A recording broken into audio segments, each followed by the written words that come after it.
Hello and welcome. If this is your first time here, I do have a part one to the story. I'll link it below, and you can go listen to that before you listen to this one.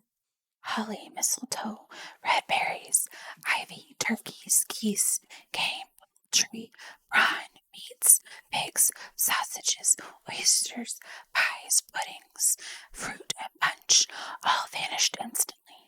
So did the room, the fire, the ruddy glow, the hour of night, and they stood in city streets on Christmas morning, where, for the weather was severe, the people made a rough but brisk and not unpleasant kind of music, and scraping the snow from the pavement in front of their dwellings and from the tops of their houses, whence it was no delight to the boys to see it come plumping down into the road below and splitting into artificial little snowstorms.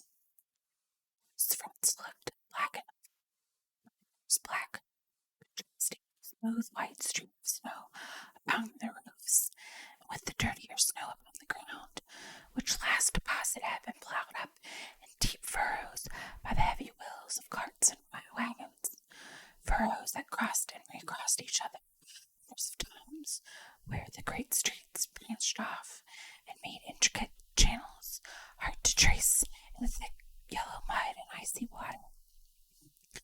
The sky was gloomy, and the shortest streets were choked up with a dingy mist, half thawed, half frozen, whose heavier particles descended in a shower of sooty atoms, as if all the chimneys in Great Britain had, and by one consent, caught fire, and were blazing away to their dear hearts' content. There was nothing very cheerful in the climate of the town, and yet there was an air of cheerfulness abroad. The clearest summer air and the brightest summer sun might have endeavored to diffuse in vain.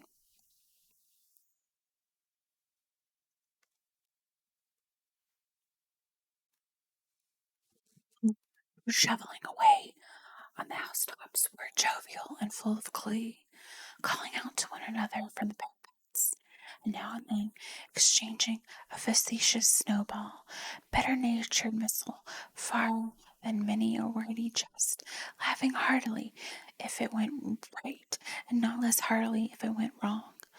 The poulterers' shops were still half open, and the fruiterers were radiant in their glory.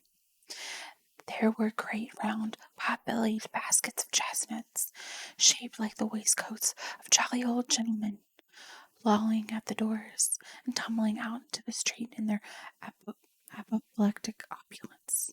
There were ruddy, brown-faced, girthed Spanish onions, shining in the fatness of their growth like Spanish friars, and winking from their shelves in wanton slyness at the girls as they went by, and glanced demurely at the hung-up mistletoe. There were pears and apples clustered high in blooming pyramids. There were bunches of grapes, made in the shopkeeper's benevolence to dangle from the conspicuous hooks that people's mouths might water grass as they passed.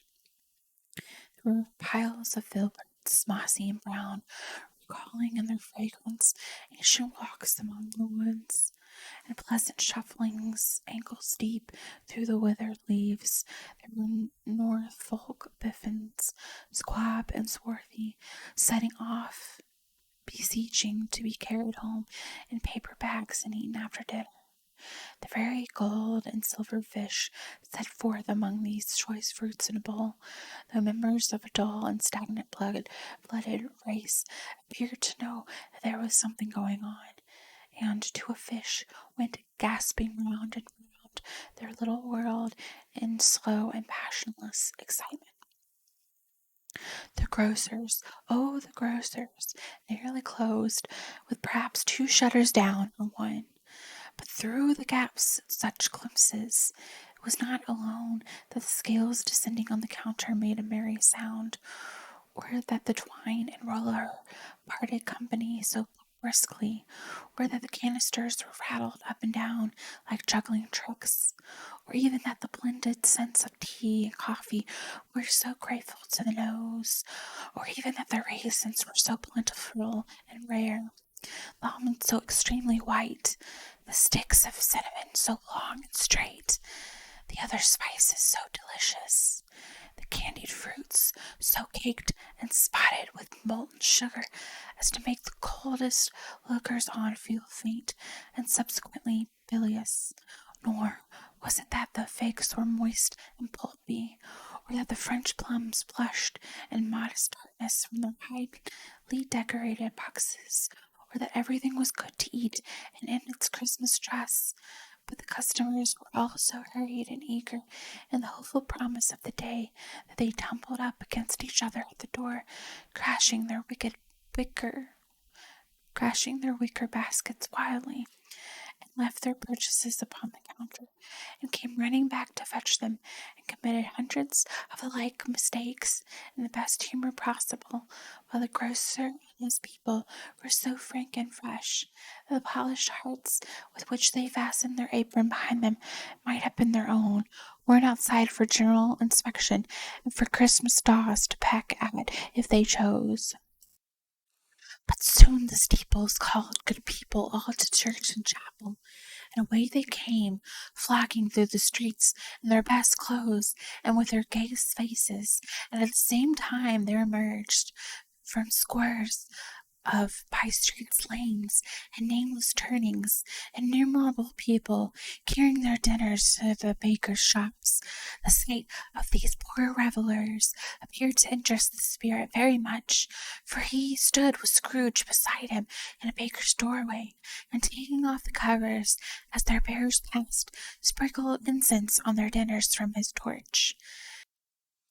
And it was a very uncommon kind of torch, for once or twice, when there were angry words between some dinner carriers, who had jostled each other, he shed a few drops of water on them from it, and their good humor was restored directly, for they said it was a shame to quarrel upon Christmas Day, and so it was.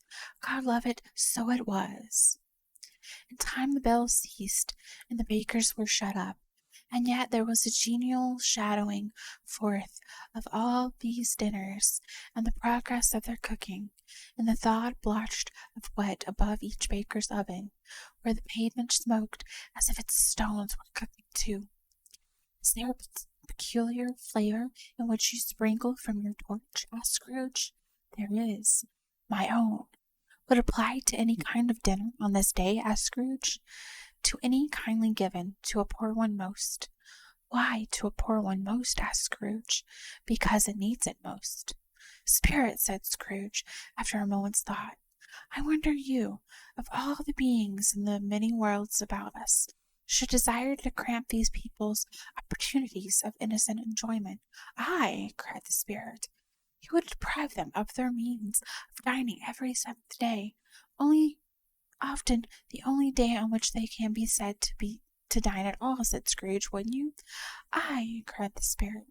You seek to close these places on the seventh day, said Scrooge, and it comes to the same thing. I seek, exclaimed the Spirit. Forgive me if I am wrong. It has been done in your name, or at least in that of your family, said Scrooge.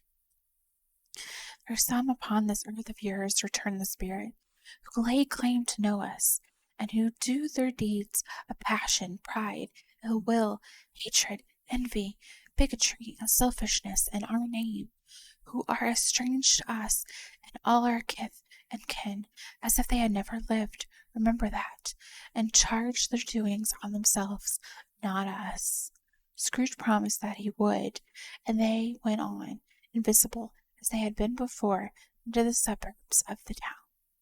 It was a remarkable quality of the ghost which Scrooge had observed at the baker's, that notwithstanding his gigantic size, he could accommodate himself to any place with ease, and that he stood beneath a low roof quite as gracefully and like a supernatural creature as it was possible he could have done in any lofty hall.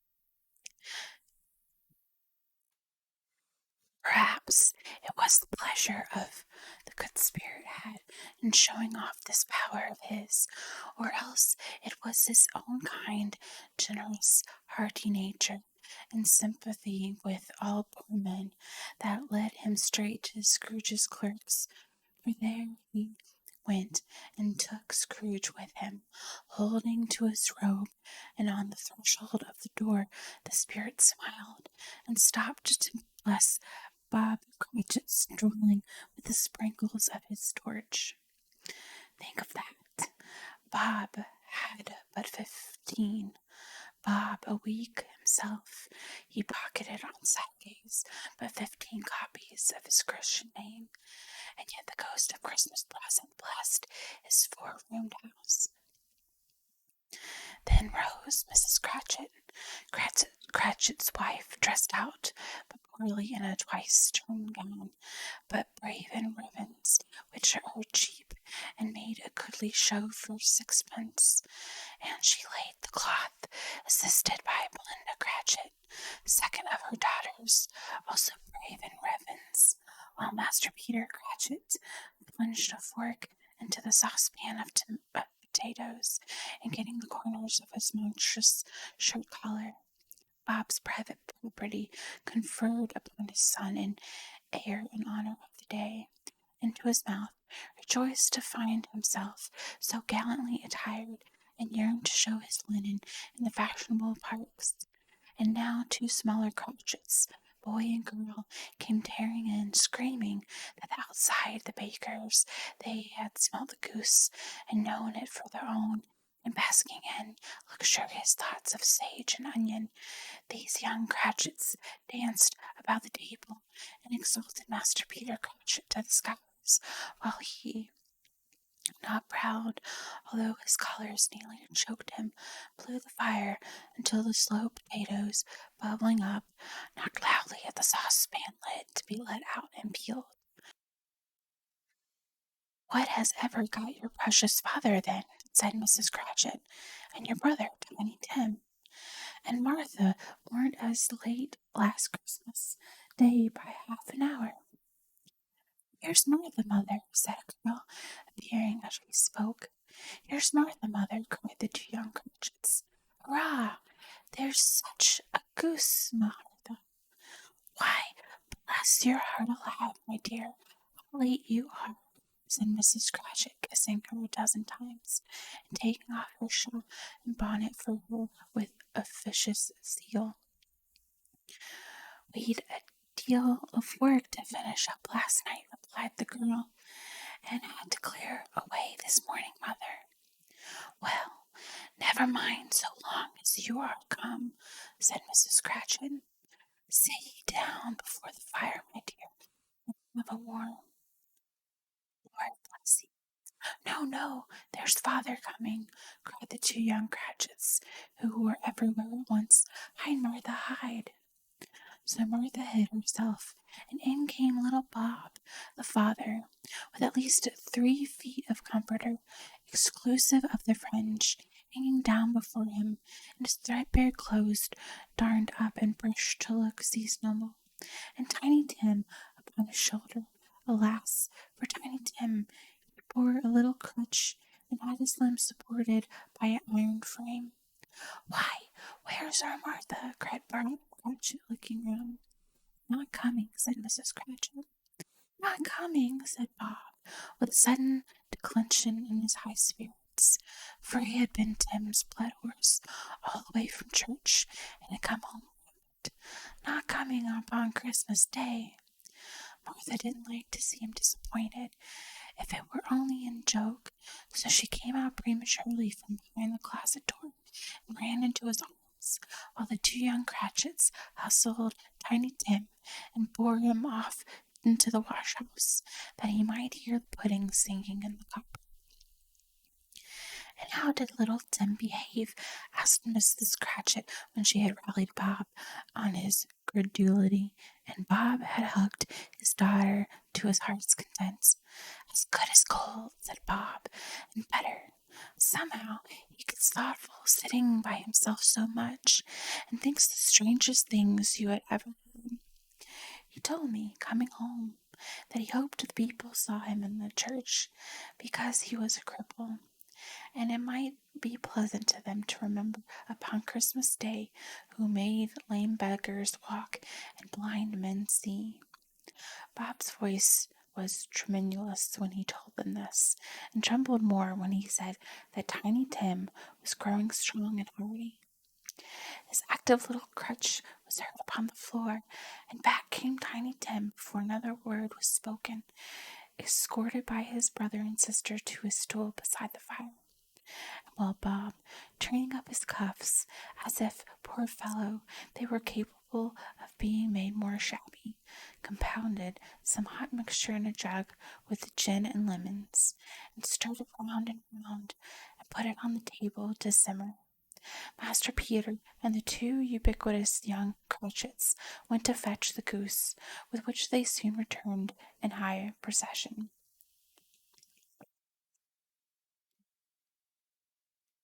Such a bustle ensued that you might have thought the goose the rarest of all birds, a feathered phenomenon, to which a black swan was a matter of course, and in truth it was something very like that in the house. Mrs. Cratchit made the gravy, ready beforehand in a little saucepan, hissing hot. Master Peter mashed the potatoes with incredible vigor. Miss Belinda sweetened up the applesauce. Martha dusted the hot plates. Bob took Tiny Tim beside him in a tiny corner of the table, and the two young Cratchits set chairs for everybody, not forgetting themselves, and mounting guard upon their post, crammed spoons into their mouths, lest they should shriek for goose before their turn came to be helped.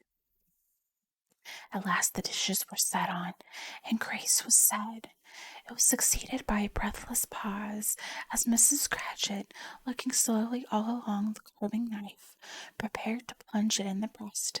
But when she did, and when the long-expected gush of stuffing issued forth, one murmur of delight arose all around the board, and even Tiny Tim, excited by the two young Cratchits, beat on the table with the handle of his knife and feebly cried, "Hurrah!"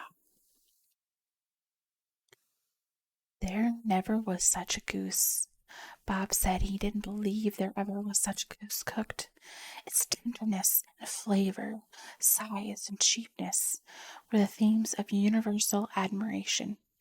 Eked out by applesauce and mashed potatoes, it was a sufficient dinner for the whole family, indeed, as Mrs. Cratchit said with delight, surveying one small atom of a bone upon the dish.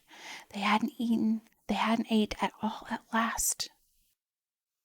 Yet everyone had had enough, and the youngest Cratchits, in particular, were steeped in sage and onion to the eyebrows. But now, the plates being changed by Miss Belinda, Mrs. Cratchit left the room alone, too nervous to bear witness, to take the pudding up and bring it in. Suppose it should not be done enough. Suppose it should break in turning out. Suppose someone should have got over the wall of the backyard and stolen it while they were merry with the goose, a supposition at which the two young Cratchits became livid. All sorts of horrors were supposed. Hello, a great deal of steam. The pudding was out of the copper. A smell like a wash day. That was the cloth. A smell like an eating house and a pastry cook's next door to each other, with a laundress's next door to that. That was the pudding. In half a minute, Mrs. Cratchit entered, flushed, but smiling proudly, with the pudding, like a speckled cannonball, so hard and firm, blazing in a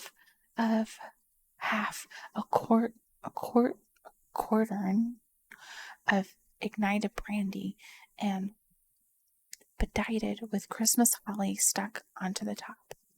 "Oh, a wonderful pudding," Bob Cratchit said, and calmly too, that he regarded it as the greatest success achieved by Mrs. Cratchit since their marriage.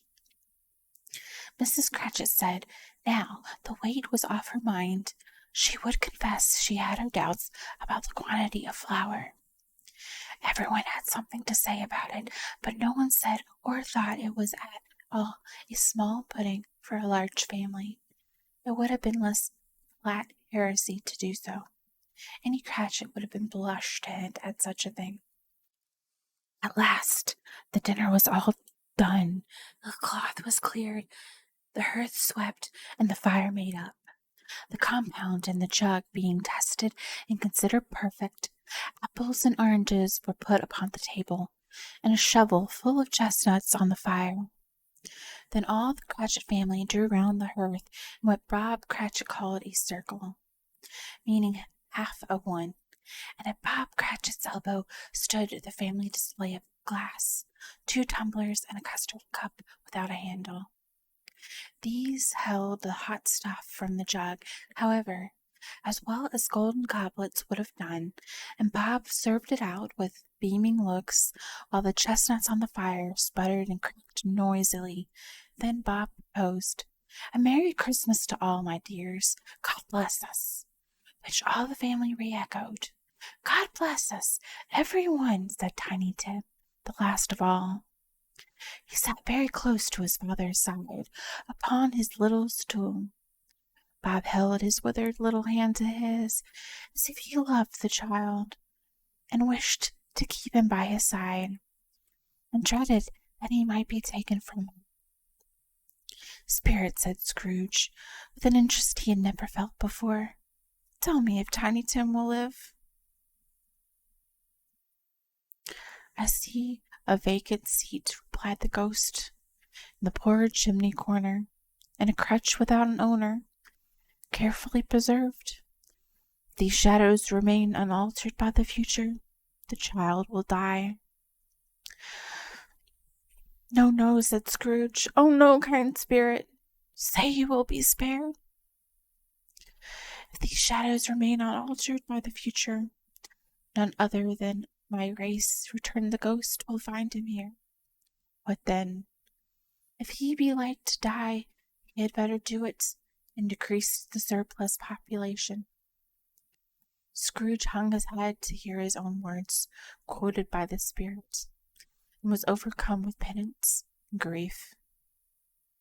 "Man," said the ghost, "if man you be in heart, not adamant, forbear that wicked cant till you have discovered what the surplus is and where it is.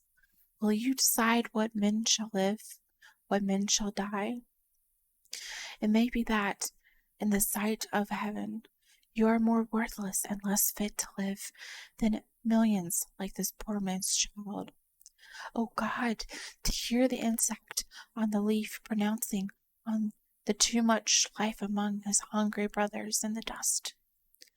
Scrooge bent before the ghost's rebuke, and trembling cast his eyes upon the ground, but he raised them speedily on hearing his own name. "Mr. Scrooge," said Bob. "I'll give you Mr. Scrooge, the founder of the feast." "The founder of the feast, indeed!" cried Mrs. Cratchit, reddening. "I wish I had him here. I'd give him a piece of my mind to feast upon, and I'd hope he'd have a good appetite for it." "My dear," said Bob, "the children! Christmas Day!" "It should be Christmas Day, I am sure," she said, "on which one drinks the health of such an odious, stingy, hard, unfeeling man as Mr. Scrooge. You know he is, Robert. No one knows it better than you do, poor fellow." "My dears," was Bob's mild answer, "Christmas Day." "I'll drink to his health for your sake and the day's," said Mrs. Cratchit, "not for his. Long life to him. A Merry Christmas and a Happy New Year. He'll be very merry and very happy, I have no doubt." The children drank the toast after her. It was the first of the proceedings which had no heartlessness in it. Tiny Tim drank it last of all, but he didn't care 2 pence for it. Scrooge was the ogre of the family. The mention of his name cast a dark shadow on the party, which was not dispelled for full 5 minutes.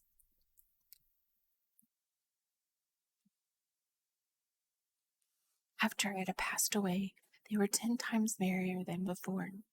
For the mere relief of Scrooge, the baleful being done with, Bob Cratchit told them how he had a situation in his eye for Master Peter, which would bring in, if obtained, full 5 and 6 pence weekly.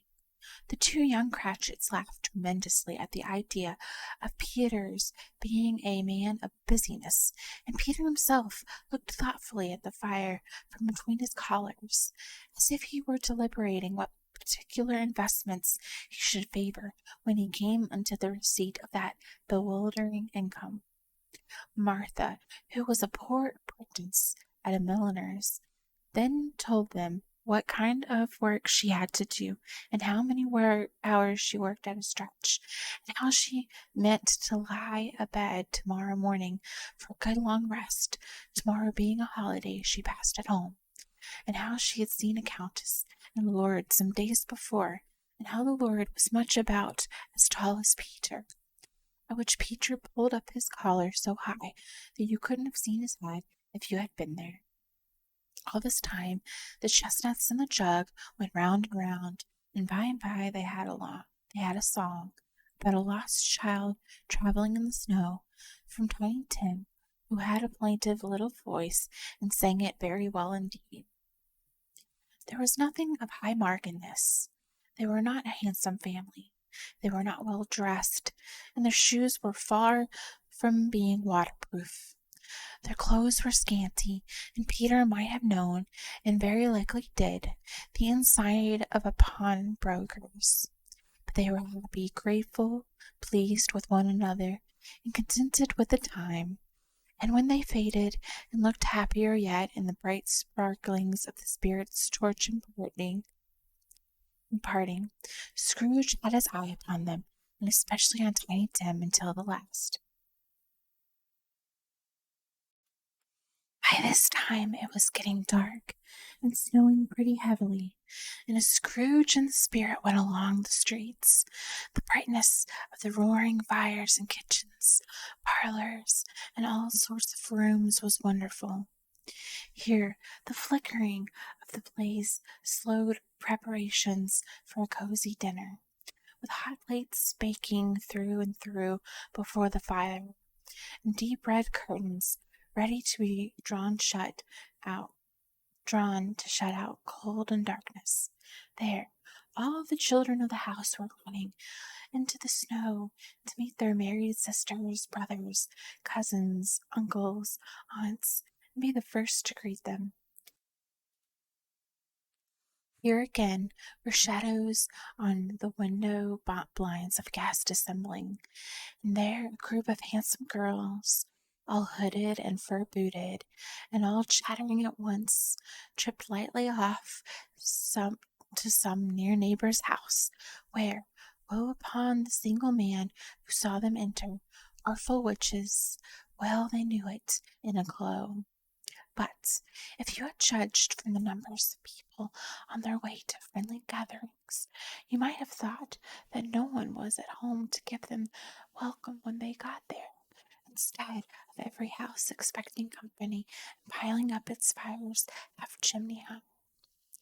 Blessings on it, how the ghost exulted, how it bared its breadth of breast, and opened its capacious palm, and floated on, outpouring with a generous hand its bright and harmless mirth on everything within its reach. The fairy lamplighter, who ran on before, dotting the dusk street with specks of light, and who was dressed to spend the evening somewhere, laughed out loudly as the spirit passed, though little kenned the lamplighter that he had any company but Christmas.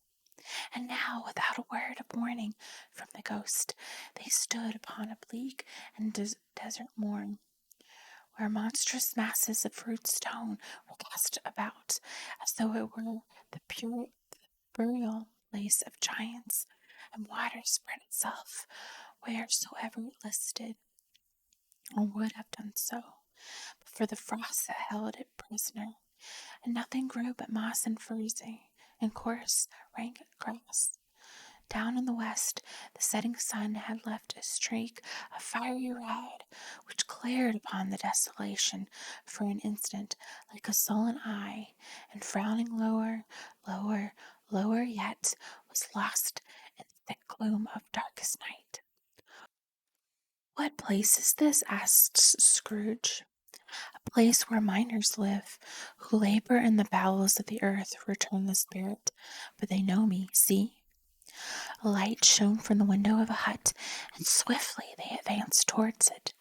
Passing through the wall of mud and stone, they found a cheerful company assembled round a glowing fire. An old man and woman, with their children and their children's children, and another generation beyond that, all decked out in their holiday attire. The old man, in a voice that seldom rose above the howling of the wind upon the barren waste, was singing them a Christmas song. It had been a very old song when he was a boy, and from time to time they all joined in the chorus. So surely as they raised their voices, the old man got quite blithe and loud, and so surely as they stopped, his vigor sank again. The spirit did not tarry here, but bade Scrooge hold his robe, and passing above the moor, spread whither? Not to sea, to sea. To Scrooge's heart, looking back, he saw the last of the land, a frightful range of rocks behind them, and his ears were deafened by the thundering of water as it rolled and roared and raged among the dreadful caverns as it warned and fiercely tried to undermine the earth. Built upon a dismal reef of sunken rocks, some league or so from shore, on which waters chafed and dashed the wild year through, there stood a solitary lighthouse. Giant heaps of seaweed clung to its base, and storm birds, born of the wind, one might suppose, as seaweed of the water, rose and fell about it, like the waves they skimmed. But even here, two men who watched the light had made a fire, and through the loophole in the thick stone wall, shed out a ray of brightness on the awful sea. Joining their horny hands over the rough table at which they sat, they wished each other a Merry Christmas and their can of grog. And one of them, the elder two, with his face all damaged and scarred with hard weather, as the figurehead of an old ship might be, struck up a sturdy song that was like a gale in itself. Again the ghost sped on, above the black and heaving sea, on, until being far away, as he told Scrooge, from any shore, they lighted on a ship. They stood beside the helmsman at the wheel, and looked out in the bow. The officers who had the watch, dark, ghostly figures in their several stations, but every man among them hung a Christmas tune, or had a Christmas thought, or spoke below his breath to his companion of some bygone Christmas day, with homeward hopes belonging to it. And every man on board, waking or sleeping, go to bed had a kinder word for one another on that day than any other day in the year, and they shared to some extent in its festivities, had remembered those he cared for at a distance, and had known that they delighted to remember. It was a great surprise to Scrooge, while listening to the moaning of the wind, thinking what a solemn thing it was to move on through the lonely darkness over an unknown abyss whose depths were secrets as profound as death. It was a great surprise to Scrooge, while thus engaged, to hear a hearty laugh. It was a much greater surprise to Scrooge to recognize it as his own nephew's, and find himself in a bright, dry, gleaming room, with the spirit standing smiling by his side, and looking at that same nephew with approving affability. "Ha ha!" laughed Scrooge's nephew. "Ha ha ha!" If you should happen, by any unlikely chance, to know a man more blessed in a laugh than Scrooge's nephew, all I can say is, I should have liked to know him too. Introduce him to me, and I'll cultivate his acquaintance. It is a fair, even-handed, noble adjustment of things, that while there is infection and disease and sorrow, there is nothing in the world so irresistibly contagious as laughter and good humor. When Scrooge's nephew laughed in this way, holding his sides, rolling his head, and twisting his face into the most extravagant contortions, Scrooge's niece, by marriage, laughed as heartily as he, and their assembled friends, being not a bit behindhand, roared out lustfully. Ha ha ha ha ha! He said that Christmas was a humbug. As I live, cried Scrooge's nephew, he believed it too. More shame for him, Fred, said Scrooge's niece indignantly. Bless those women. They never do anything by halves. They're always in earnest. She was very pretty, exceedingly pretty, with a dimpled, surprised-looking, capital face, a ripe little mouth that seemed made to be kissed, as no doubt it was, all kinds of good little dots about her chin that melted into one another when she laughed, and the sunniest pair of eyes you ever saw in any little creature's head. Altogether, she was what you would have called provoking, but satisfactory too. Oh, perfectly satisfactory. He's a comical old fellow, said Scrooge's nephew. That's the truth. And not so pleasant as he might be. However, his offences carry their own punishment, and I have nothing to say against him. I'm sure he is very rich, Fred, hinted Scrooge's niece. At least, you always tell me so. What of that, my dear? Said Scrooge's nephew. His wealth is of no use to him. He doesn't do any good with it. He doesn't make himself comfortable with it. He hasn't the satisfaction of thinking that he is ever going to benefit us with it. I have no patience with him, observed Scrooge's niece. Scrooge's niece's sisters and all the other ladies expressed the same opinion. Oh, I have, said Scrooge's nephew. I am sorry for him. I couldn't be angry with him if I tried. Who suffers by his ill whims? Himself always. Here he takes it into his head to dislike us, and he won't come and dine with us.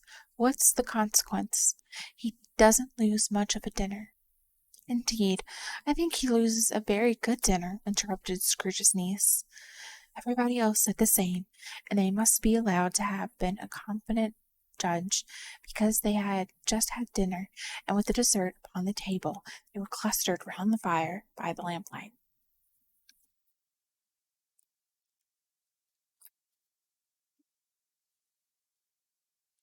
Well, I am very glad to hear it, said Scrooge's nephew, because I haven't any great faith in these young housekeepers. What do you say, Topper?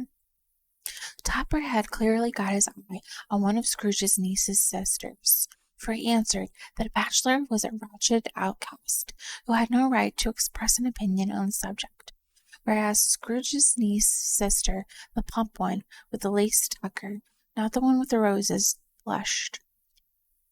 Do go on, Fred, said Scrooge's niece, clapping her hands. He never finishes what he begins to say. He's such a ridiculous fellow. Scrooge's nephew revelled in another laugh. It was impossible to keep the infection off, though the plump sister tried hard to do it with aromatic vinegar. His example was unanimously followed.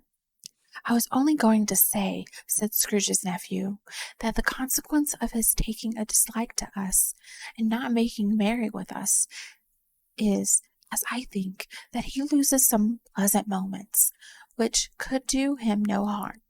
I am sure he loses pleasanter companions than he can find in his own thoughts, either in his mouldy old office or his dusty chambers. I mean to give him the same chance every year, whether he likes it or not, for I pity him. He may rail at Christmas till he dies, but I cannot help thinking better of it. I defy him. If he finds me going there in good temper year after year and saying, Uncle Scrooge, how are you? If it only put him in the vein to leave his poor clerk £50, that's something, and I think I shook him yesterday. It was their turn to laugh now at the notion of shaking Scrooge. But being thoroughly good-natured and not much caring what they laughed at, so they laughed at any rate, he encouraged them in their merriment and passed the bottle joyously. After tea they had some music, for they were a musical family, and knew what they were about when they sung a glee or catch, I can assure you, especially Topper, who could growl away in the bass like a good one, and never swell the large veins in his forehead, or in the red in his face over. Scrooge's niece played well upon the harp, and played, among other tunes, a simple little air, a mere nothing, you might learn to whistle it in 2 minutes, which had been familiar to the child who fetched Scrooge from the boarding school, as he had been reminded by the ghost of Christmas past. When the strain of music sounded, all the things that ghost had shown him came upon his mind, and he softened more and more the thought that if he could have listened to it often, years ago, he might have cultivated the kindness of life for his own happiness with his own hands, without resorting to the sexton's spade that buried Jacob Marley. But they didn't devote the whole evening to music. After a while they played at forfeits, for it's good to be children sometimes, and never better than at Christmas, when its mighty founder was a child himself. Stop! There was first a game at Blind Man's Bluff. Of course there was, and I no more believe Topper was really blind than I believe he had ice in his boots. My opinion is that it was a done thing between him and Scrooge's nephew, and that the ghost of Christmas present knew it. The way he went after that plump sister in the lace tucket was an outrage on the credulity of human nature, knocking down the fireplace, tumbling over the chairs, bumping up against the piano, smothering himself amongst the curtains. Wherever she went, there went he. He always knew where the plump sister was. You wouldn't catch anyone else. If you had fallen up against him, as some of them did, on purpose, he would have made a feint of endeavoring to seize you, which would have been an affront to your understanding, and would instantly have sidled off in the direction of the plump sister. She often cried out that it wasn't fair, and it really was not. When at last he caught her, and in spite of all her silken rustlings, and her rapid-fire flutterings past him, he got her into a corner, and once there was no escape, he then conducted the most execrable, for his pretending not to know her. His certain ring upon her finger, and a certain chain around her neck, was vile, monstrous. No doubt she told him her opinion of it when, another blind man being in office, they were so very confidential together behind the curtains. Scrooge's niece was not one of the Blind Man's Bluff party, but was made comfortable with a large chair and a footstool, in a snug corner where the ghost and Scrooge were close behind her. But she joined in the forfeits, and loved her love to admiration with all the letters of the alphabet. Likewise, at the game of how, when, and where, she was very great, and, to the secret joy of Scrooge's nephew, beat her sisters hollow, though they were short girls too, as Topper could have told you.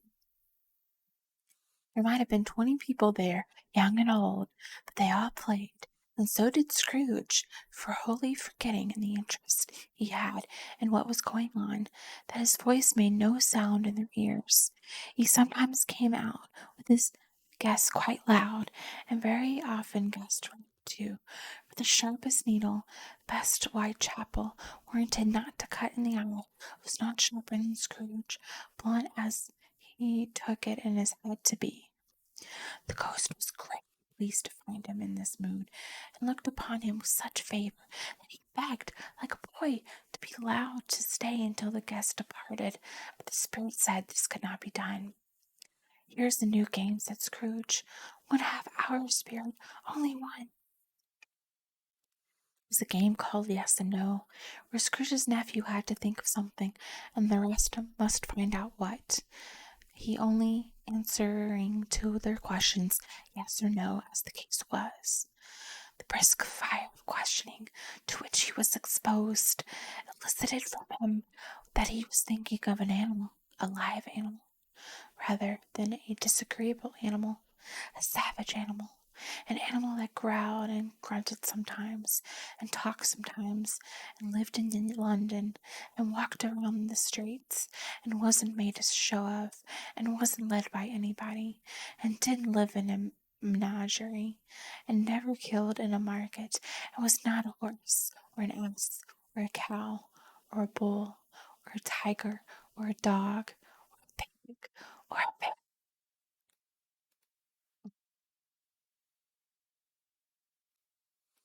Every fresh question that was put to him, this nephew burst into a fresh roar of laughter, and was so inexpressibly tickled that he was obliged to get up off the sofa and stand.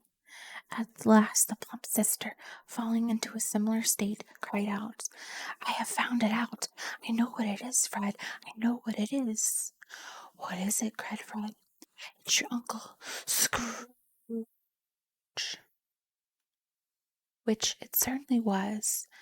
Admiration was the universal sentiment, although some objected to the reply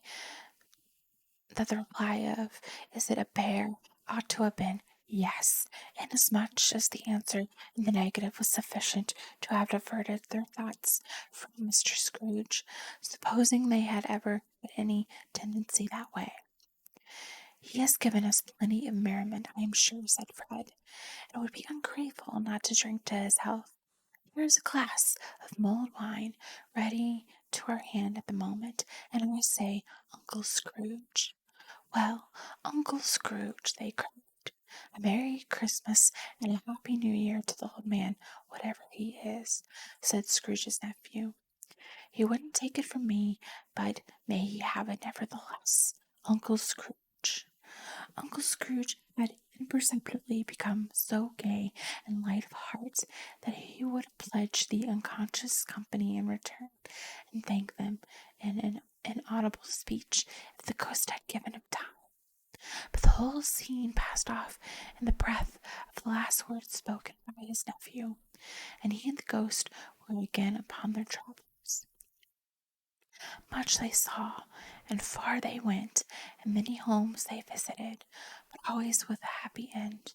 The spirits stood beside sick beds, and they were cheerful, or on foreign lands, and they were closer at home by struggling men, and they were patient in their greater hope by poverty, and it was rich.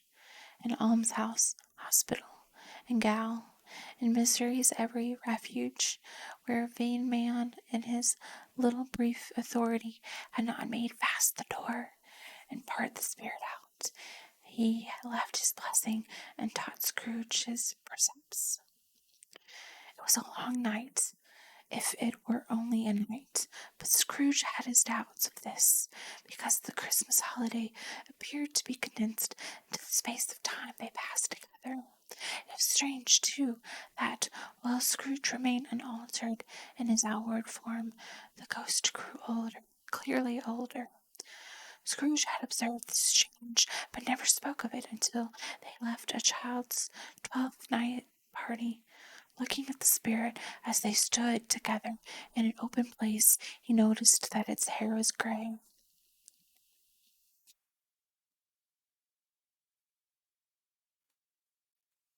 Spirit's life so short? Asked Scrooge. My life upon this globe is very brief, replied the ghost. It ends tonight. Tonight, cried Scrooge. Tonight at midnight. Hark, the time is drawing near. The chimes were ringing the 11:03 at that moment.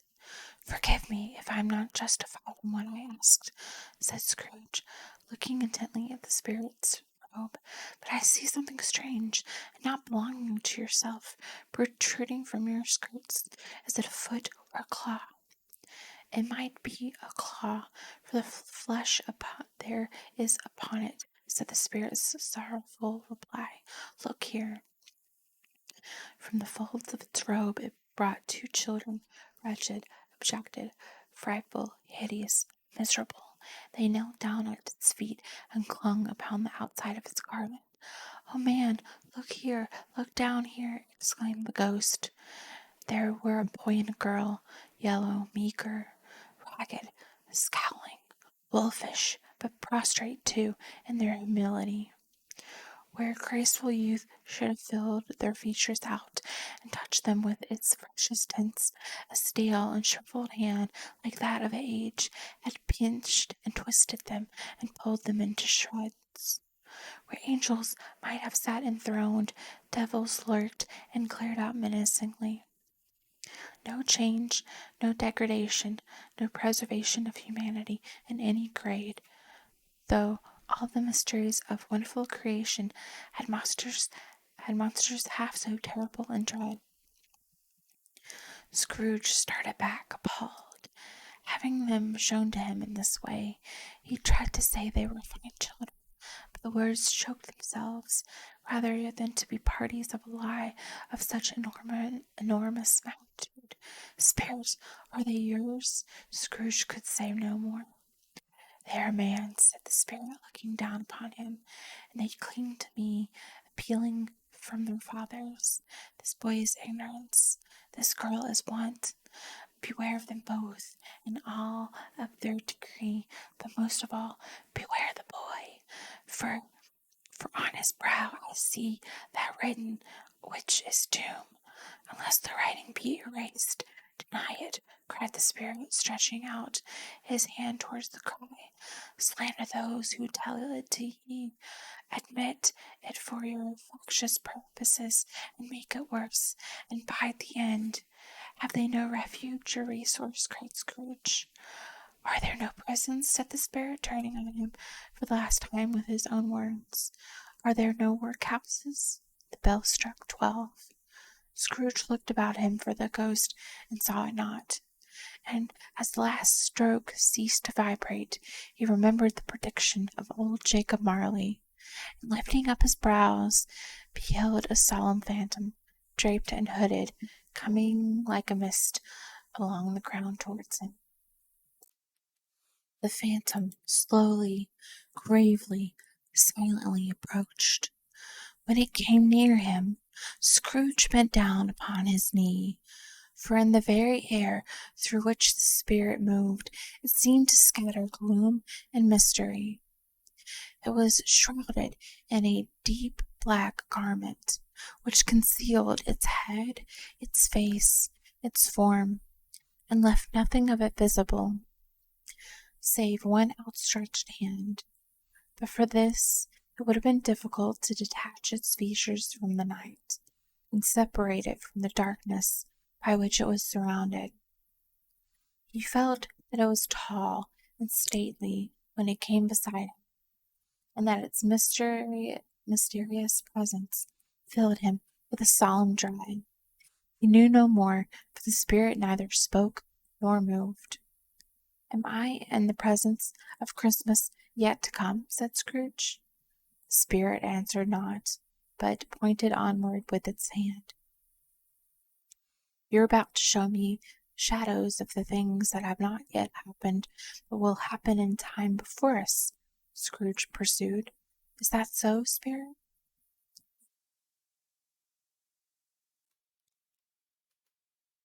The upper portion of the garment was contracted for an instant in its folds, as if the spirit had inclined its head. That was the only answer he received. Although well used to ghostly company by this time, Scrooge feared the silent shape so much that his legs trembled beneath him. and he found that he could hardly stand when he prepared to follow it. The spirit paused a moment, as observing his condition and giving him time to recover. But Scrooge was all the worse for this.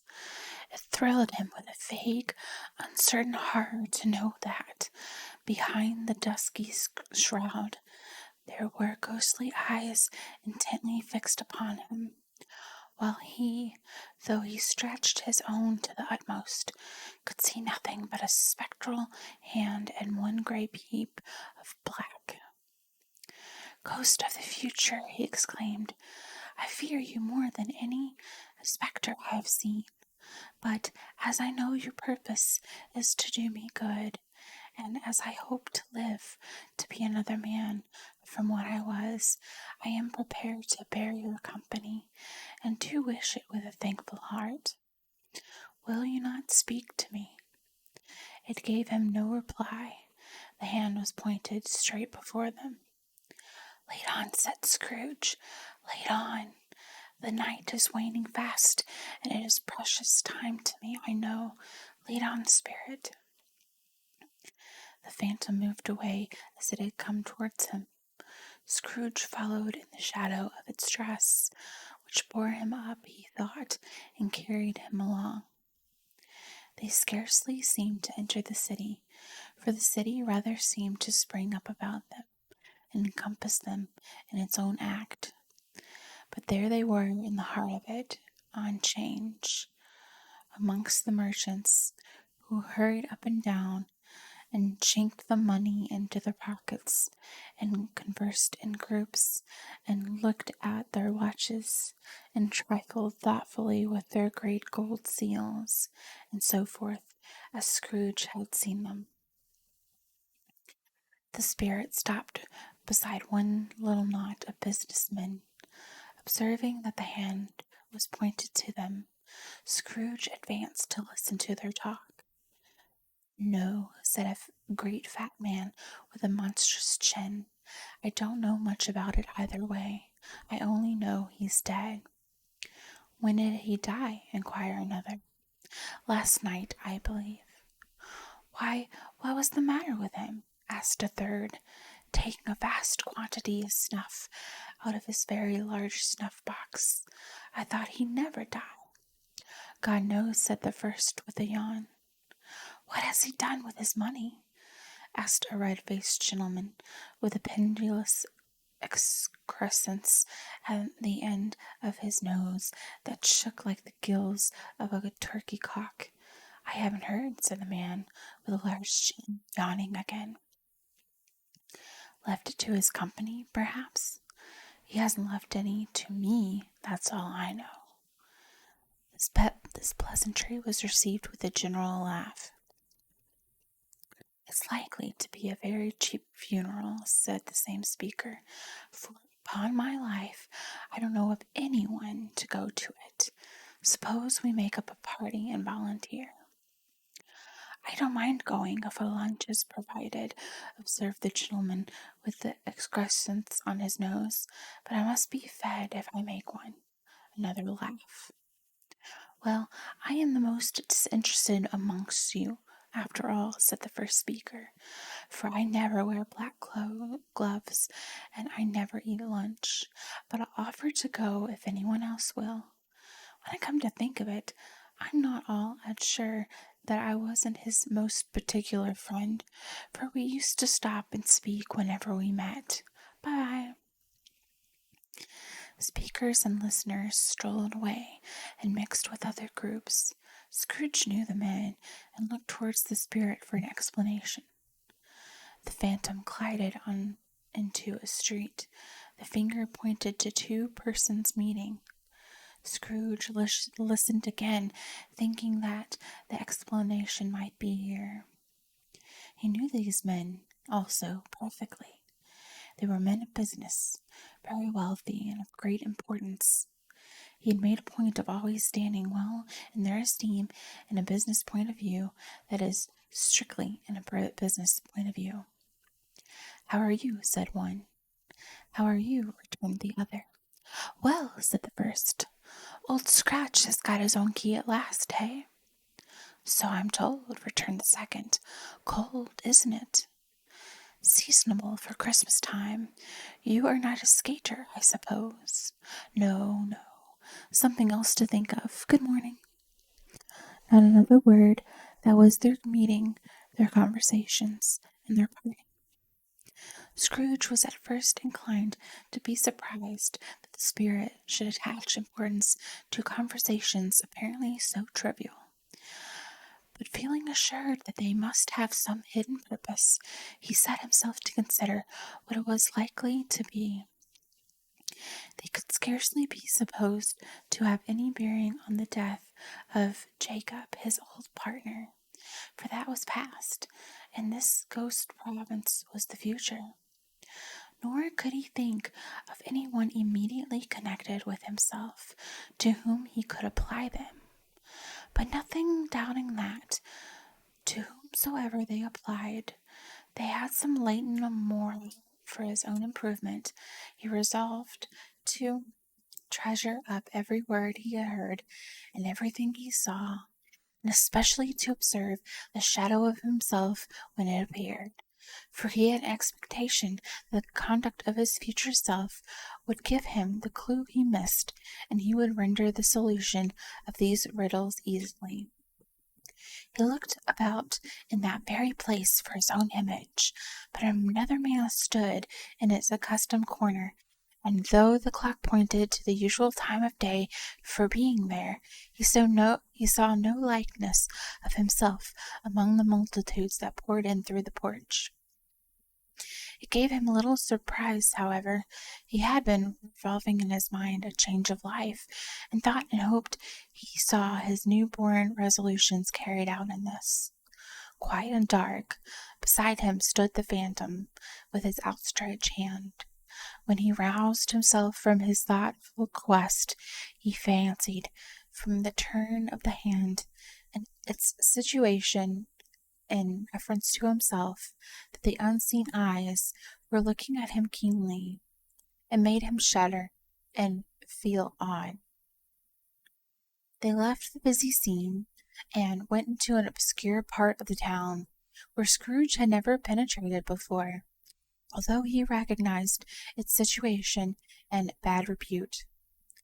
The ways were foul and narrow, the shop and houses wretched, the people half-naked, drunken, slipshod, ugly.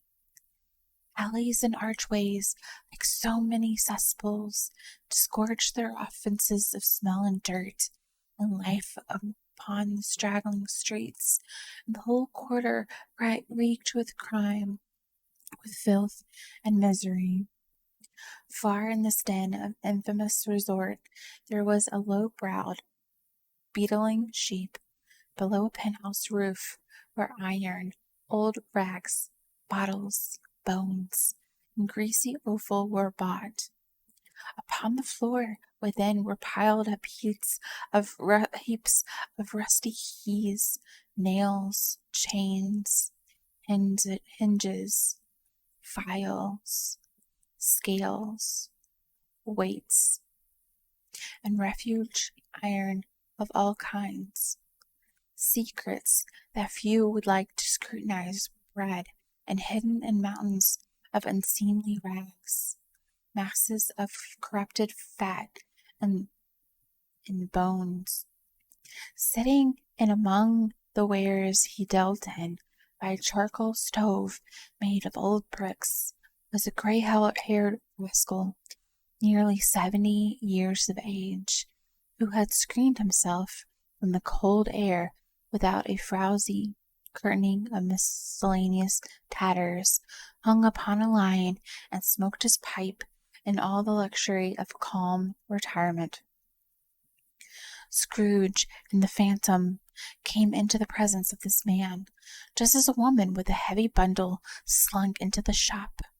But she had scarcely entered when another woman, similarly laden, came in too, and she was closely followed by a man in a faded black, who was no less startled by the sight of them than they had been upon the recognition of each other. In a short period of blank astonishment, in which the old man with the pipe had joined them, they all three burst into a laugh. "Let the charwoman alone to be the first," cried she who had entered first. "Let the laundress alone to be the second, and let the undertaker's man alone to be the third. Look here, old Joe, here is a chance.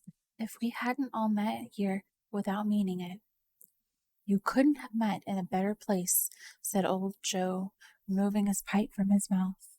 "Come into the parlor.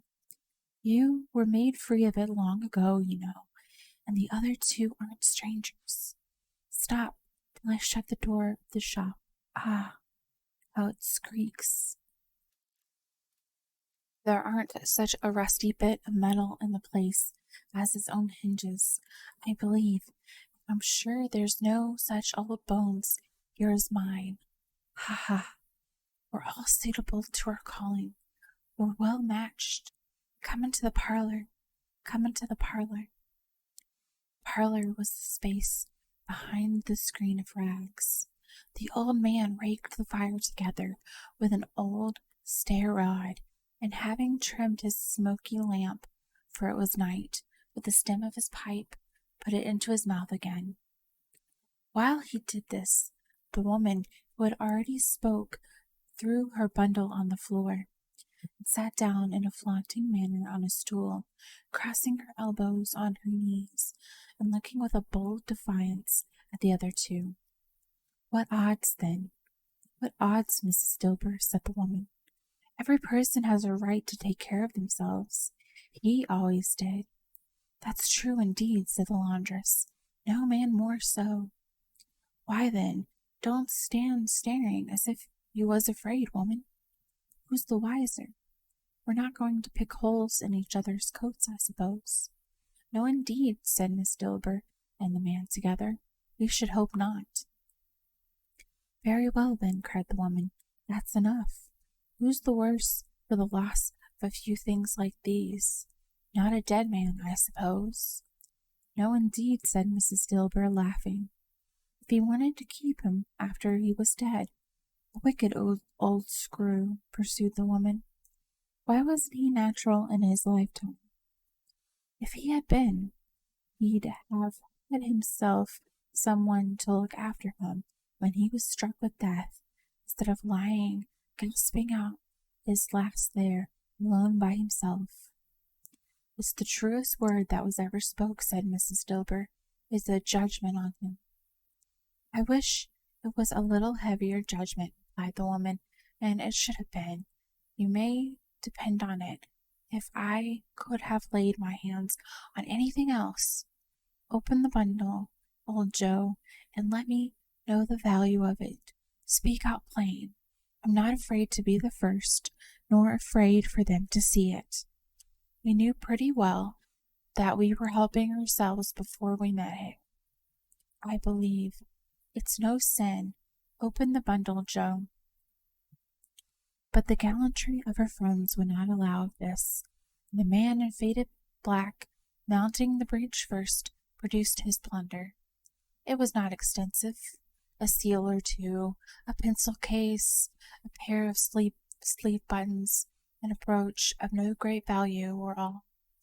They were severely examined and praised by old Joe, who chalked the sums he was disposed to give for each upon the wall, and added them up into a total when he found that there was nothing more to come.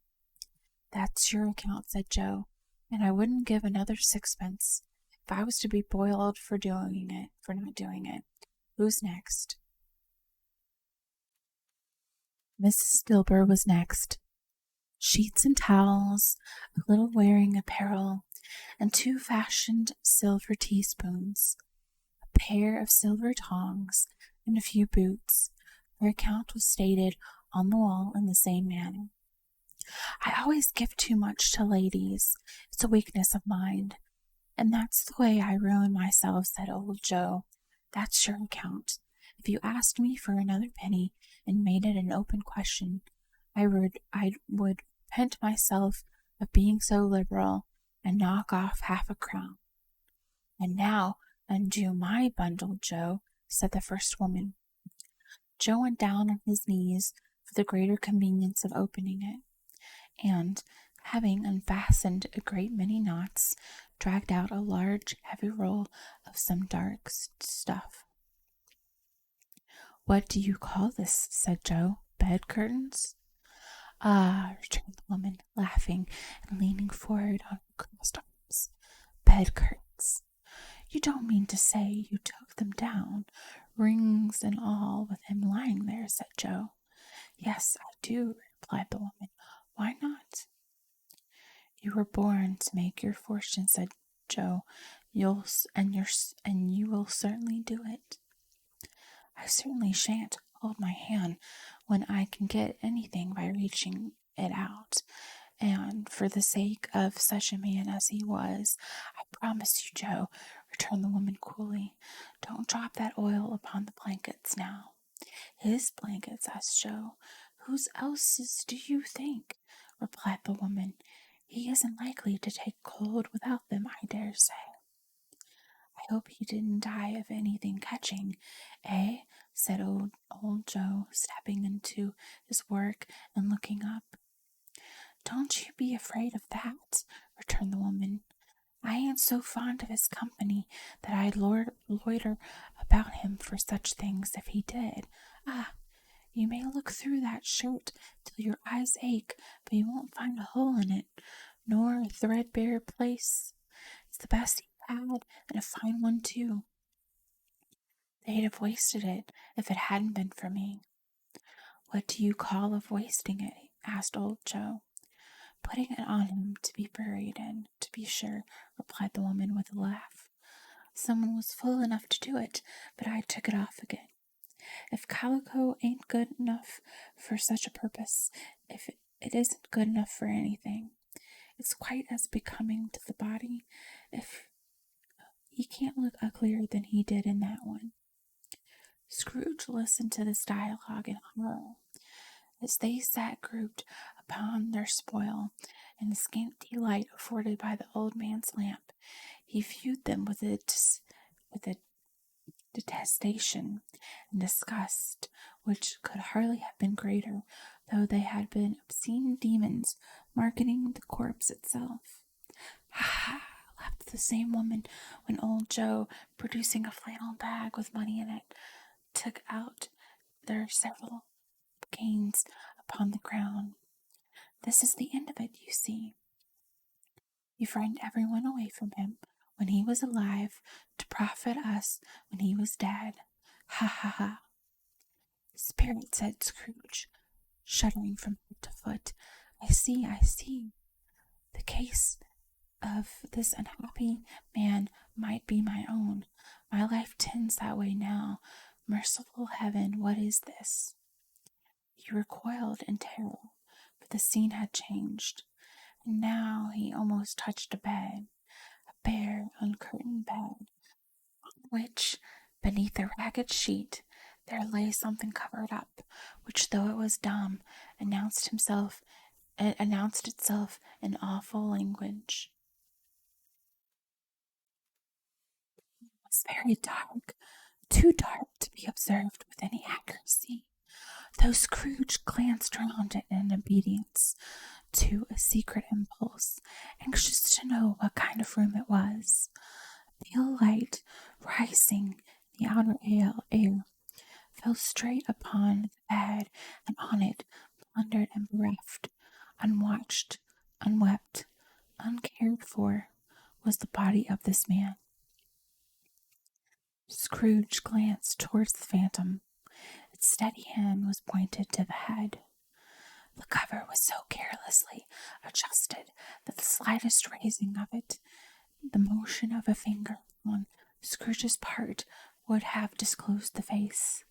He thought of it, felt how easy it would be to do, and longed to do it, but he had no more power to withdraw the veil than to dismiss the spectre at his sight. Oh, cold, cold, wretched, dreadful death, set up thine altar here, and Dress it with such terrors as thou hast at thy command, for this is thy dominion. But of the loved, revered, and honored head, thou canst not turn one hair to thy dread purposes, or make one feature odious. It is not that the hand is heavy, and will fall down when released. It is not that the heart and pulse are still, but that the hand was open, generous, and true, and the heart brave, warm, and tender, and the pulse a man's. Strike, shadow, strike, and see his good deeds spring from the wound to sow the world with life immortal. No voice pronounced these words in Scrooge's ears, and yet he had heard them when he looked upon the bed. He thought, if this man could be raised up now, what would be his foremost thoughts?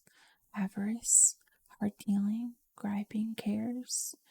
They have brought him to a wretched end truly. He laid in the dark, empty house, not with a man, woman, or child to say he was kind to me in this or that, and for the memory of one kind word I will be kind to him. A cat was tearing at the door, and there was a sound of gnawing rats beneath the hearthstone. What they wanted in the room of death, and why they were so relentless and disturbed, Scrooge did not dare to think. Spirit, he said, this is a fearful place. In leaving it, I shall not leave its lesson. Trust me. Let us go. Still the ghost pointed with an unmoved finger to the head. I understand you, Scrooge returned, and I would do it if I could, but I have not the power, Spirit. I have not the power. Again it seemed to look upon him. If there is any person in the town who feels the emotion caused by this man's death, said Scrooge, quite agonized, show that person to me, Spirit, I beseech you. The phantom spread its dark robe before him for a moment, like a wing, and withdrawing it, revealed a room by daylight where a mother and her children were. She was expecting someone, and with anxious eagerness, for she walked up and down the room, started at every sound, looked out from the window, glanced at the clock, tried, but in vain, to work with her needle, and could hardly bear the voices of her children in their play. At length, the long-expected knock was heard. She hurried to the door and met her husband, a man whose face was careworn and depressed, though he was young. There was a remarkable expression in it now, a kind of serious delight of which he felt ashamed, for which he struggled to repress. He sat down to the dinner that had been waiting for him by the fire. When she asked him faintly, what news, which was not long until after a long silence, he appeared embarrassed how to answer. Is it good, she said, or bad? Tell them. Bad, he answered. We are quite ruined? No, there is hope yet. He relents, she said, amazed. There is. Nothing is past hope, if such a miracle has happened. It is past relenting, said her husband. He is dead. She was a mild and patient creature. If her face spoke truth, but she was thankful in her soul to hear. She said so with clasped hands. She prayed forgiveness the next moment, and was sorry. The first was the emotion of her heart. What the half-drunken woman whom I told you of last night said to me when I had tried to see him and obtained a week's delay, what I thought was a mere excuse to avoid me, turns out to have been quite true. not only very ill, but dying then, to whom will our death be transferred. But before that time, we shall be ready with the money. No, no, we're not back to find so merciless a creditor and successor. We may sleep tonight with light hearts. Yes, soften it as they would, their hearts were lighter. The children's faces hushed, cluttered around to hear what little they so little understood. It was a happier house for this man's death. The ghost could show him, caused by the event, was what a pleasure. Let me see some tenderness connected with the death, said Scrooge, or that dark chamber spirit which we left just now will be forever present. The ghost conducted him through several streets familiar to his feet. As they went along, Scrooge looked here and there to find himself, but nowhere was he to be seen. They entered poor Bob Cratchit's house, the dwelling he had visited before, and found the mother and children seated round the fire. Quiet, very quiet. The noisy little Cratchits were as still as statues in one corner, but sat looking up at Peter, who had a book before him. The mother was engaged in sewing, but surely they were quiet. Set him in the midst of them. Where had Scrooge these words? He had not dreamed. The boy must have read them out loud as he whispered across the threshold. Why did he not go on? Mother laid her foot on the door to her face. The color, she said. The color. Ah, poor Tiny Tim. Better now again, said Cratchit's wife. Makes them weak by candlelight, and I couldn't show weak eyes to your father when he comes home from the world. It must be near his time. Still rather, shaking up his book, but I think he has walked a little slower than he used these few last evenings, Mother.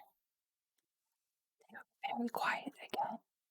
At last she said, in a steady voice that only faltered once, I've known him with Tiny Tim upon his shoulder very fast indeed. So have I, cried Peter, often. And so have I, exclaimed another. So at all. But he was very light to carry, she resumed, intent upon her work, and his father loved him so that it was no trouble, and there is your father at the door. She had hurried out to meet him, and little Bob and his comforter. He had need of it, poor fellow, came in. His tea was ready for him on the hob, and they all tried who should help him do it most. Then the two young Cratchits got upon his knees and laid, each child, a little cheek against his face, as if they said, Don't mind it, father, don't be grieved. Bob was very cheerful with them, and spoke pleasantly to all the family. He looked at the work upon the table, and praised the industry and speed of Mrs. Cratchit and the cook girls. They would be done long before Sunday, he said. Sunday, you went today, then, Robert? Said his wife. Yes, my dear, returned Bob. I wish you could have gone. It would have done you good to see how green a place it is, but you'll see it often. I promised him that I would walk there on Sunday. My little child, cried Bob, my little child. He broke down all at once. He couldn't help it. He could have helped it. his child would have been further apart, perhaps, than they were. He left the room and went upstairs into the room above, which was lighted cheerfully and hung with Christmas. There was a chair set close beside the child. There were signs of someone having been there lately. Poor Bob sat down on it, and when he had thought a little and composed himself, he kissed the little face. He was reconciled to what had happened and went down again quite happily. They drew about the fire and talked, the girls and mother working still. Bob told them of the extraordinary kindness of Mr. Scrooge's nephew, whom he had scarcely seen but once, and who, meeting him in the street that day, and seeing that he looked just a little down, said Bob, inquired what had happened to distress him. On which, said Bob, for he is the pleasantest spoken fellow you ever heard, I told him, I am heartily sorry for it, Mr. Cratchit, he said, and heartily sorry for your good wife. By the by, how he ever knew that, I don't know. Knew what, my dear? Why, that you were a good wife, replied Bob. Everyone knows that, said Peter. Very well observed, my boy, cried Bob. I hope they do. Heartily sorry, he said, for your good wife. If I can be of service to you in any way, he said, giving me his card, that's where I live. Pray come to me. No, it wasn't, cried Bob, for the sake of anything he might be able to do for us, so much as for his kind way. That was quite delightful. It really seemed as if he had known our Tiny Tim and felt with us. I'm sure he's a good soul, said Mrs. Cratchit. You would be sure of it, my dear, returned Bob, if you saw and spoke to him. I shouldn't be at all surprised, mark what I say, if he got Peter a better situation. Only hear that, Peter, said Mrs. Cratchit. And then, cried one of the girls, Peter will be keeping company with someone and setting up for himself. Along with you, retorted Peter, grinning. It's just as likely as not, said Bob. One of these days, though there's plenty of time for that, my dear. But however and whenever we part from one another, I am sure we shall none of us forget poor Tiny Tim, shall we? Or this first parting that there was among us. Never, father, cried they all. And I know, said Bob, I know, my dears, that when we recollect how patient and how mild he was, although he was a little child, we shall not quarrel easily among ourselves, and forget poor Tiny Tim in doing it. No, never, they all cried again. I am very happy, said little Bob. I am very happy.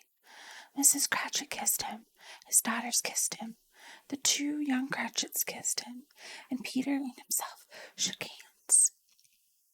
Spirit of Tiny Tim, thy childish essence was from God. Spectre, said Scrooge, something informs me that our parting moment is at hand. I know it, but I know not how. Tell me, what man was whom we saw lying dead? The ghost of Christmas yet to come conveyed him as before, though at a different time. He thought, indeed, there seemed no order in these latter visions, save that they were in the future, into the resorts of business men, but showed him not himself. Indeed, the spirit did not stay for anything, but went straight on, as to the end just now desired, until besought by Scrooge to tarry for a moment. This court, said Scrooge, through which we hurry now, is where my place of occupation is, and has been for a length of time. I see the house. Let me behold what I shall be in days to come. The spirit stopped. The hand was pointed elsewhere. The house is yonder, Scrooge exclaimed. Why do you point away? The inexorable figure underwent no change. Scrooge hastened to the window of his office and looked in. It was an office still, but not his. The furniture was not the same, and the figure in the chair was not himself. The phantom pointed as before, joined it once again, and wondering why he had gone, accompanied it until they reached an iron gate. He paused to look round before entering. A churchyard. Here then the wretched man, whose name he had now to learn, lay underneath the ground. It was a worthy place, walled in by houses, overrun by grass and weeds, the growth of vegetation's death, not life, choked up with too much burying, fat with repleted appetite, a worthy place. The spirit stood among the graves and pointed down to one. He advanced towards it, trembling. The phantom was exactly as it had been, but he dreaded that he saw new meaning in its solemn shape. Before I draw nearer to that stone to which you point, said Scrooge, answer me one question. Are these the shadows of the things that will be, or are they the shadow of things that may be only? Still the ghost pointed downward to the grave by which it stood. Men's courses will foreshadow certain ends, to which, if persevered in, they must lead, said Scrooge. But if the courses be departed from, the ends will change. Say it is thus with what you show me. The spirit was immovable as ever. Scrooge crept towards it, trembling as he went, and followed the finger. Right upon the stone of the neglected grave, his own name, Ebenezer Scrooge. Am I that man who lay upon the bed? He cried upon his knees. The finger pointed from the grave to him and back again. No, spirit. Oh, no, no. The finger still was there. Spirits, he cried, tightening at his robe, hear me. I am not the man I was. I will not be the man I must have been for this intercourse. Why show me this, if I am past all hope? For the first time the hand appeared to shake. Good spirit, he pursued, as down upon the ground he fell before it. Your nature intercedes me and pities me. Assure me that I may yet change these shadows you have shown me by an altered life. The kind hand trembled. I will honor Christmas in my heart and try to keep it all the year. I will live in the past, the present, and the future. The spirits of all three shall strive within me. I will not shut out the lessons that they teach. Oh, tell me, I may sponge away the writing on this stone. In his agony, he caught the spectral hand. It sought to free itself, but he was strong in its entreaty and detained it. The spirit, stronger yet, repulsed him. Holding up his hands in a last prayer to have his fate reversed, he saw an alteration in the phantom's hood and dress. It shrunk, collapsed, and dwindled down into a bedpost. Yes, and the bedpost was his own. The bed was his own. The room was his. Best and happiest of all, the time before him was his own, to make amends in. I will live in the past, the present, and the future, Scrooge repeated as he scrambled out of bed. The spirits of all three shall strive within me. O Jacob Marley, heaven and the Christmas time to be praised for this. I say it on my knees, O Jacob, on my knees. He was so fluttered and so glowing with his good intentions that his broken voice would scarcely answer to his call. He had been sobbing violently in his conflict with the spirit, and his face was wet with tears. "They are not torn down," cried Scrooge, folding one of his bed curtains in his arms. "They are not torn down, rings and all. They are here. I am here. The shadows of the things that would have been may be dispelled. They will be. I know they will." His hands were busy with his garments all this time, turning them inside out and putting them on upside down, tearing them, mislaying them, making them parties to every kind of extravagance. "I don't know what to do," cried Scrooge, laughing and crying in the same breath, and making a perfect lagoon of himself with his stockings. "I am light as a feather. I am as happy as an angel. I am as married as a schoolboy. I am as giddy as a drunken man. A Merry Christmas to everyone. A Happy New Year to all the world. Hello there. Whoop, hello." He had frisked into the sitting room and was now standing there, perfectly winded. "There's the saucepan the gruel was in," cried Scrooge, starting off again and going round the fireplace. "There's the door by which the ghost of Jacob Marley entered. There's the corner where the ghost of Christmas present sat. There's the window where I saw the wandering spirits. It's all right. It's all true. It all happened. Really, for a man that had been out of practice for so many years, it was a splendid laugh, a most illustrious laugh, the father of a long, long line of brilliant laughs. "I don't know what day of the month it is," said Scrooge. "I don't know how long I have been among the spirits. I don't know anything. I'm quite a baby. Never mind, I don't care. I'd rather be a baby. Hello, whoop, hello there." He was checked in his transports by the churches ringing out the lustrous peals he had ever heard. Clash, clash, hammer, ding, dong, bell, bell, dong, ding, hammer, clash, clash.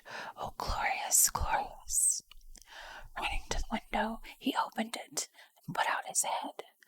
No fog, no mist, clear, bright, jovial, stirring, cold, cold, piping for the blood to dance to, golden sunlight, heavenly sky, sweet fresh air, merry bells. Oh, glorious, glorious. "What today?" cried Scrooge, calling downward to a boy in Sunday clothes, who perhaps had loitered to look about him. "Eh?" returned the boy, with all his might of wonder. "What today, my fine fellow?" said Scrooge. "Today," replied the boy. "Why, Christmas Day." "It's Christmas Day," said Scrooge to himself. "I haven't missed it. The spirits have done it all one night. They can do anything they like. Of course they can. Of course they can. Hello, my fine fellow." "Hello," returned the boy. "Do you know the poulterers in the next street but one at the corner?" Scrooge inquired. "I should hope I did," replied the lad. "An intelligent boy," said Scrooge, "a remarkable boy. Do you know whether they've sold the prize turkey that was hanging up there? Not the little prize turkey, the big one." "What? The one as big as me?" returned the boy. "What a delightful boy," said Scrooge. "It's a pleasure to talk to him. Yes, my buck." "It's hanging there now," replied the boy. "Is it?" said Scrooge. "Go and buy it." "Walker!" exclaimed the boy. "No, no," said Scrooge. "I am in earnest. Go and buy it, and tell them to bring it here, that I may give them the directions where to take it.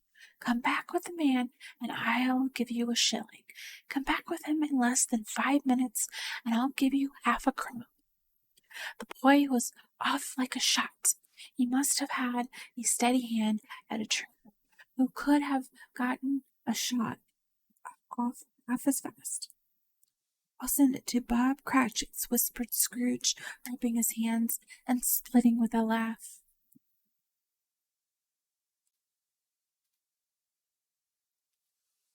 "Can't know who sends it. It's twice the size as Tiny Tim.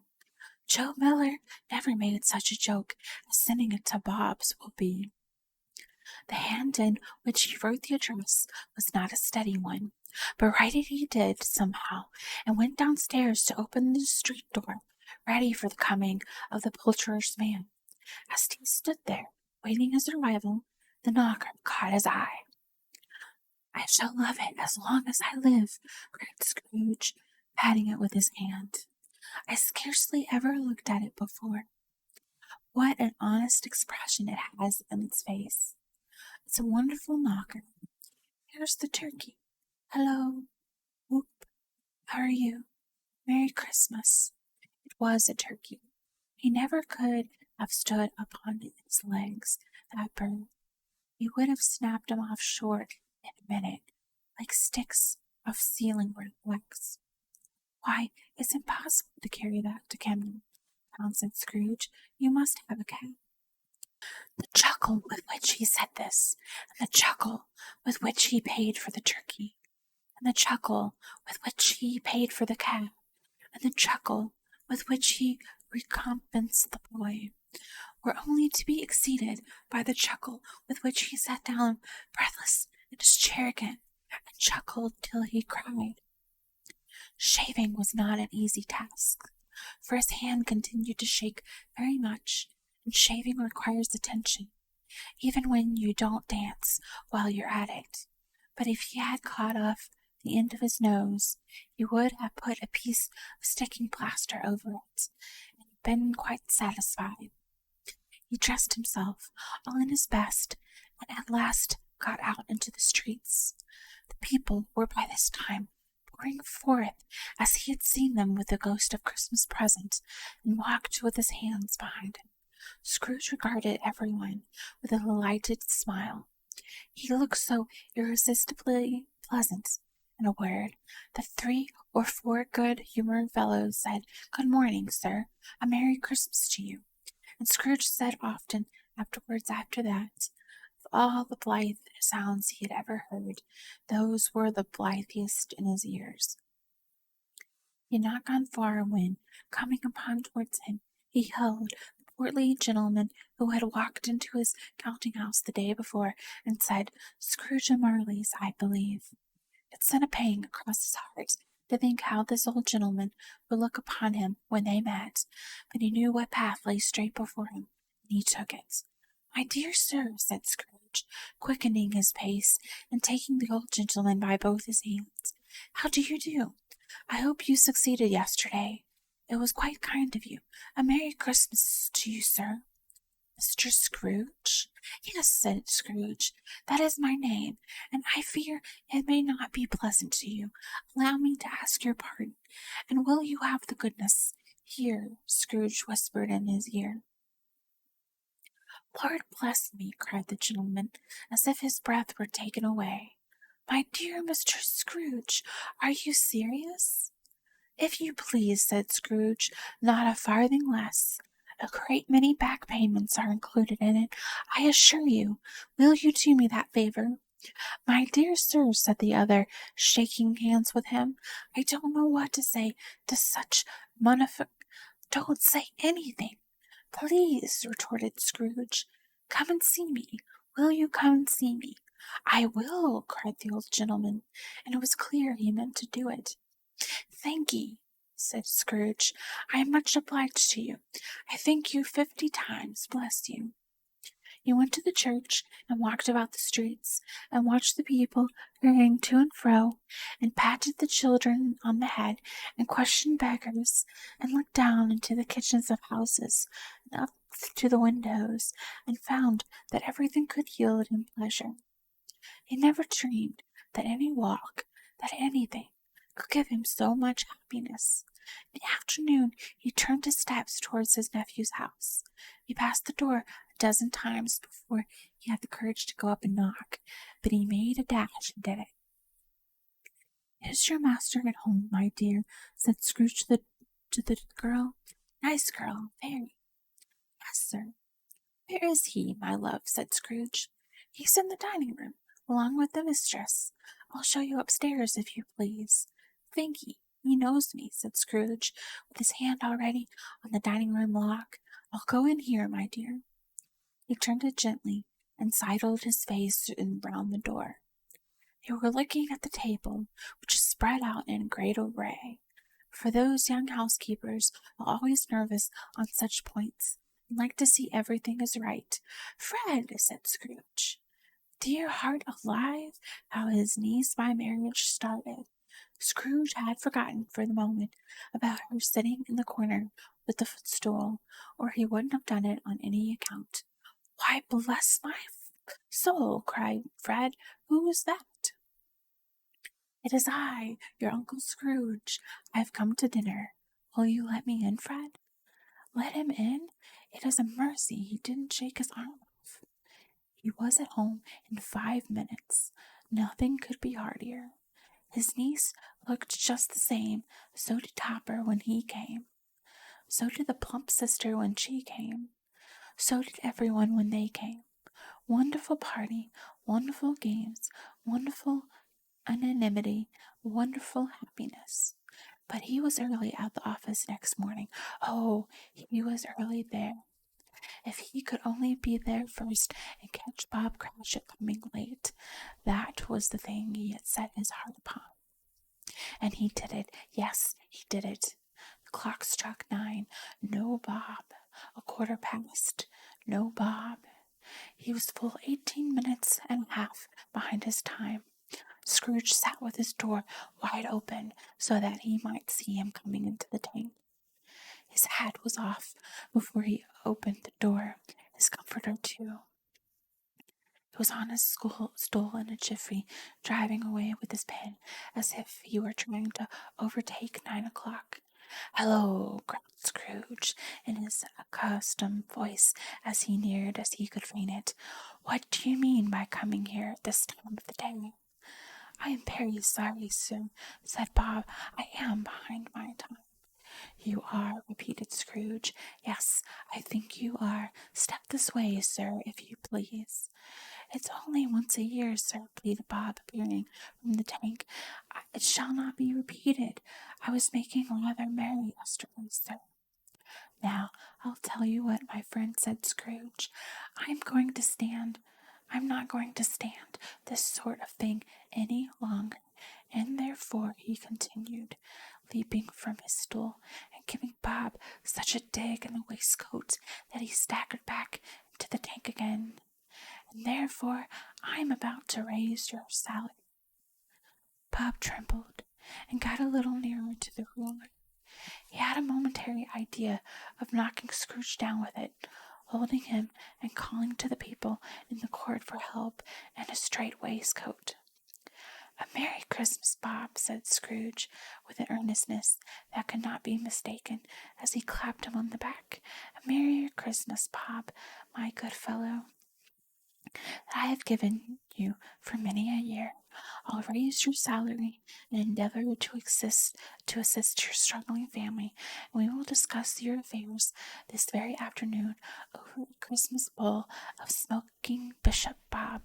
Make up the fires and buy another coal scuttled before you dot another I, Bob Cratchit." Scrooge was better than his word. He did it all, and infinitely more. And to Tiny Tim, who did not die, he was a second father. He was good a friend, as good a master, and good as man as the good old city knew, or any other good old city, town, or borough, the good old world. Some people laughed to see the alteration in him, but he let them laugh, and little heeded them. for he was wise enough to know that nothing ever happened on this globe for good, and which some people did not have their fill of laughter in the outset, and knowing that such as these would be blind anyway, he thought it quite well that they should wrinkle up their eyes in grins as have the malady in less attractive forms. His own heart laughed, and that was quite enough for him. He had no further intercourse with spirits, but lived upon the total abstinence principle ever afterwards, and it was always said of him that he knew how to keep Christmas well. If any man alive possessed the knowledge, may that be truly said of us and of all of us. And so, as Tiny Tim observed, God bless us, everyone. Thank you so much for being here and hanging out with me. I will be doing more readings and other types of ASMR. So I'll catch you in the next one.